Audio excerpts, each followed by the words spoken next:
What up, what up, what up? How's everybody doing? Hope everyone has had a happy New Year so far. Hope everyone had a nice and safe New Year's Eve last night and now headed into 2019. Hopefully a great start to the new year.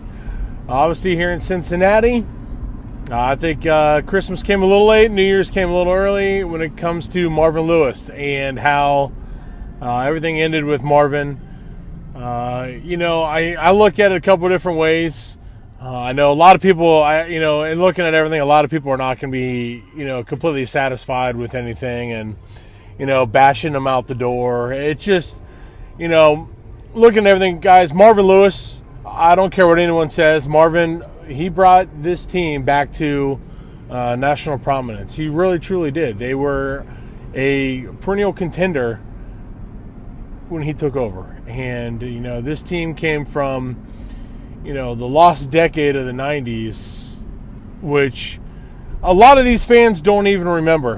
Plain and simple. I'm gonna say it right now. A lot of the fans that are gonna bash Marvin Lewis don't remember what it was like before he was even out here. I mean, they don't remember the days of Shula, Kozlet. They might remember LeBeau because that's who he took over for. They might remember those days. They don't remember. They don't remember any of that. I mean, so they only remember Marvin Lewis, so they don't know how bad it truly was here in Cincinnati under Kozlet, LeBeau, and Shula. So Marvin Lewis, again, he turned this franchise completely around. And for people to bash Mike Brown and say, oh, he doesn't care about winning.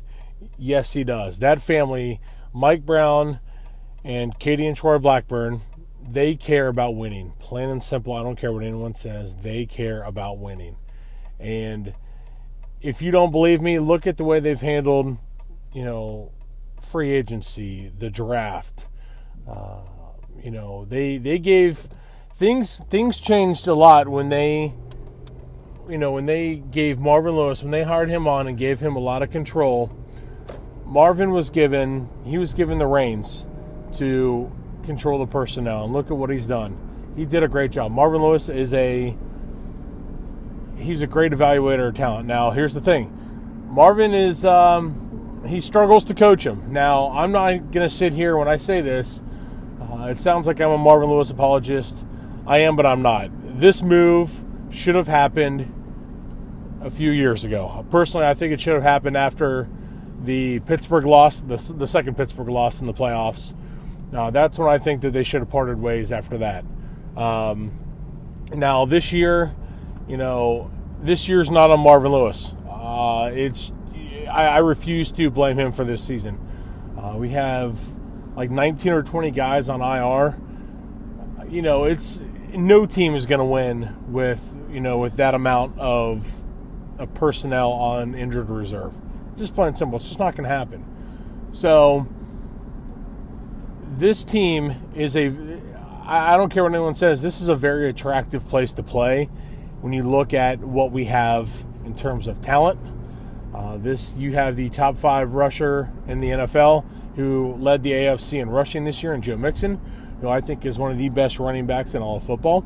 You have Andy Dalton, who is a quarterback who, I've said it numerous times, he's not going to lose you a game, but he's not going to win you a game either. But he's a good, I hate to say it, but game manager. But, with that being the case, Dalton's not going to go out there and lose you a football game. He's going to keep you in it more often than not. And I would rather have a quarterback like that.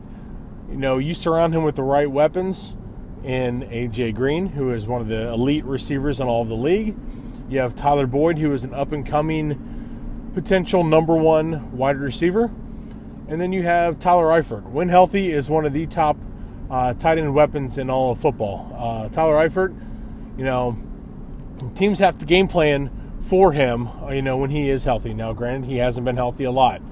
So, with the amount of talent that this team has, especially offensive talent, which is, let's be honest, they're going to go for an offensive-minded football coach.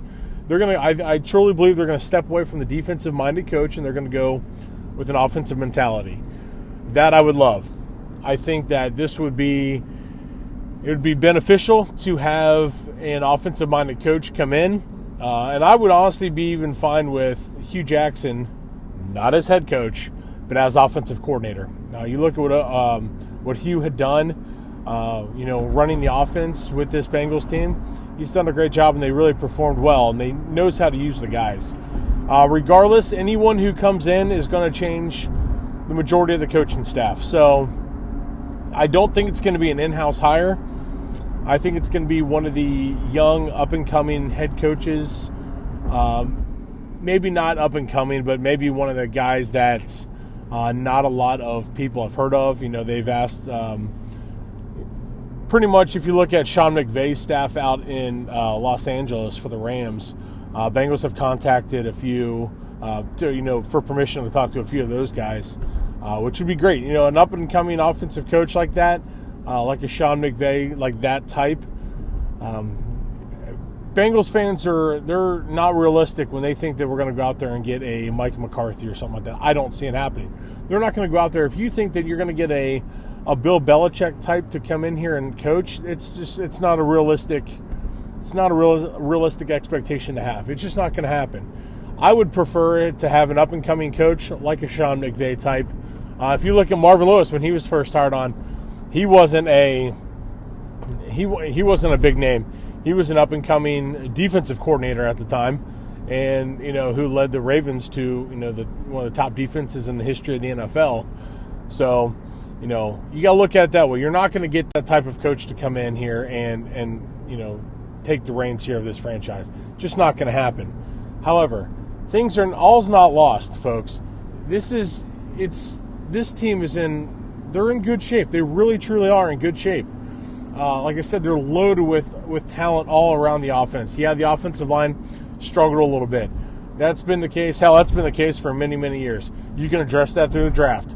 We do need some linebacker help because I think Burfict is done. With that being the case, that's another one. You can address that through the draft. Secondary help, I think there's going to be a lot of turnover here. A lot more turnover than you think. But you can bring that in. They've made moves in free agency. They went out and signed a couple guys, during the free agency period. That's not a Mike Brown thing. See, now this is not a thing to where you look at how this franchise is run. Everyone's like, oh, Mike Brown this, Mike Brown that. No, this is now Katie and Troy's team. Mike Brown had never hired or fired a coach. I shouldn't say hired, but he's never fired a coach in the middle of a season prior to last year. Look what happened last year. They went out there and they fired Ken Zampese last year in the middle of after the third game of the year.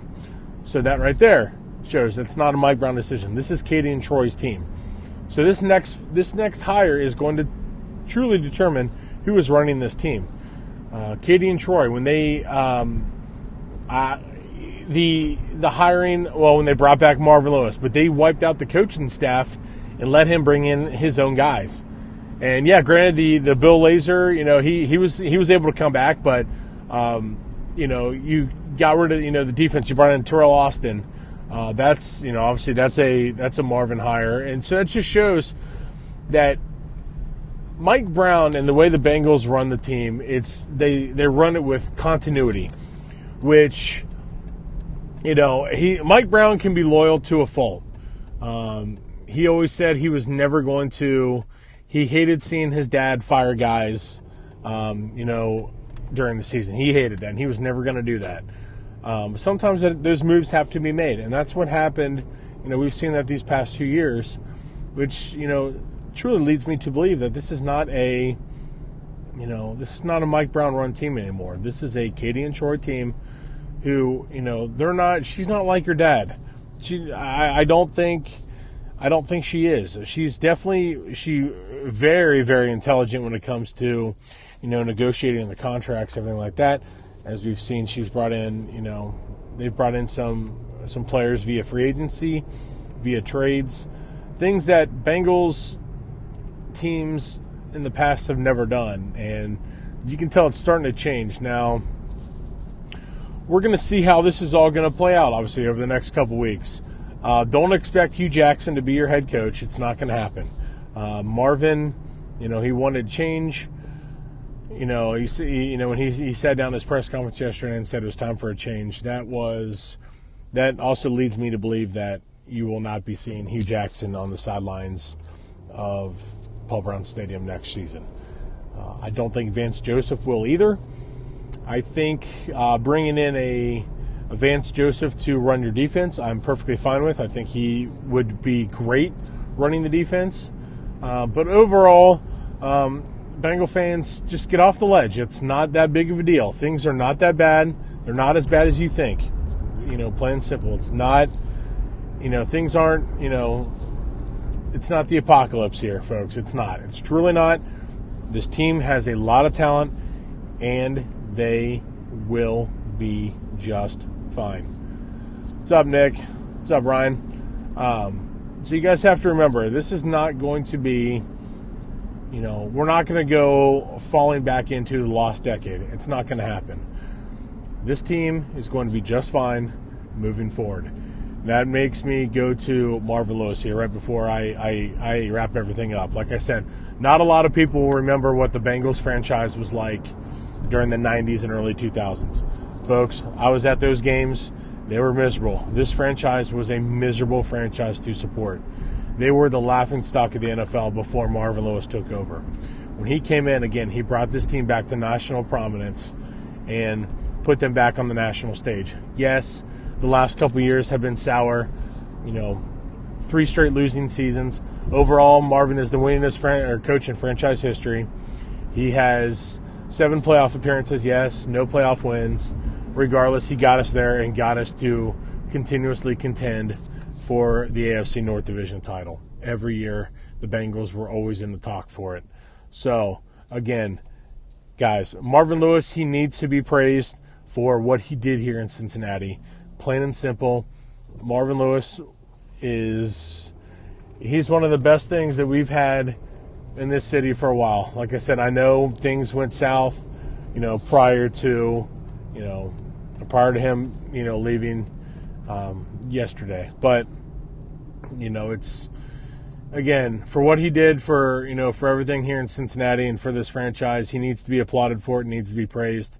Obviously, everything he did with the Marvin Lewis Community Fund, that right there needs to be, he needs to be applauded for that as well. So, again, Marvin, I want to thank you very much for your time here in Cincinnati. You did an admirable job in turning this franchise around and leading us back into national prominence. So thank you so much for that. And, I want to wish you best of luck in your future endeavors, whether it's in the front office, whether it's on TV, or whether it's coaching another NFL team here. Best of luck to you, and thank you so much for what you've done here in Cincinnati. As always, thank you guys so much for your support and checking out everything. Obviously, right now I'm back to doing, I'm with, Cincinnati Soccer Talk right now. I'll be, obviously covering FC Cincinnati here as we move forward into 2019.